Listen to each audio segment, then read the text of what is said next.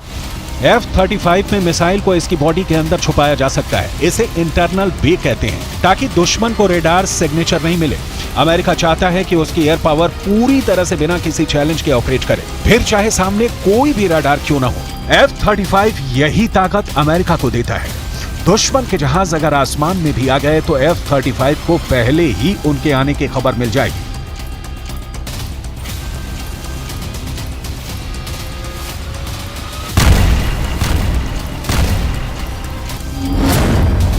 इनके विंग्स में 10 radio antenna लगे हैं ताकि दुश्मन के रेडार की वार्निंग मिल सके। इस विमान का कंप्यूटर सिस्टम ऐसा है जिस पर दुश्मन इलेक्ट्रॉनिक अटैक नहीं कर सकता है, यानी इसे हैक नहीं किया जा सकता। इसकी अधिकतम रफ्तार करीब 2000 किलोमीटर है और ये 50,000 फीट की ऊंचाई तक उड़ सकता है।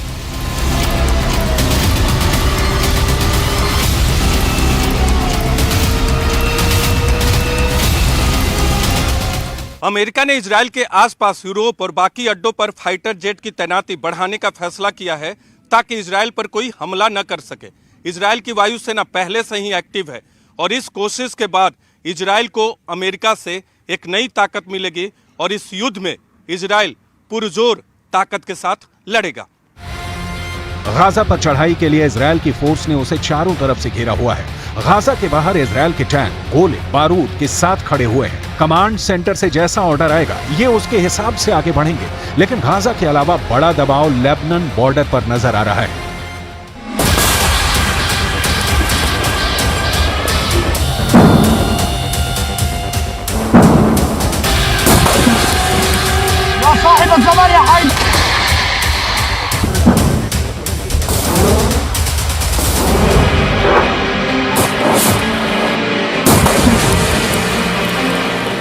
समझ लीजिए कि इस वक्त गाजा के अलावा इजरायल और लेबनान के बॉर्डर पर जो आग लगी हुई है, ये आग कब युद्ध को 10 गुना भड़का सकती है, इसके बारे में दुनिया में सिर्फ 4 लोग जानते हैं। पहले इजरायल के प्रधानमंत्री बेंजामिन नेतन्याहू, दूसरे हैं ईरान के राष्ट्रपति इब्राहिम रईसी, तीसरे हैं अमेरिका के राष्ट्रपति जो बाइडेन और चौथे हैं यूरोप से लेकर अमेरिका तक सबको हिला देने वाले रूस के राष्ट्रपति व्लादिमीर पुतिन। और अब शी जिनपिंग वो 5वें शख्स हैं जो इस युद्ध को कंट्रोल करना चाहते हैं। एक तरह से शी जिनपिंग ने अपनी नेवी को उतारकर बड़ा दावा पेश कर दिया है। चीन की नौसेना को दक्षिण चीन सागर के अलावा इतनी आक्रामक भूमिका में दुनिया में कहीं और नहीं देखा गया है। इनका पूरा कनेक्शन इजरायल और ईरान की दुश्मनी और हिजबुल्लाह को लेकर अमेरिका की तैयारी से है।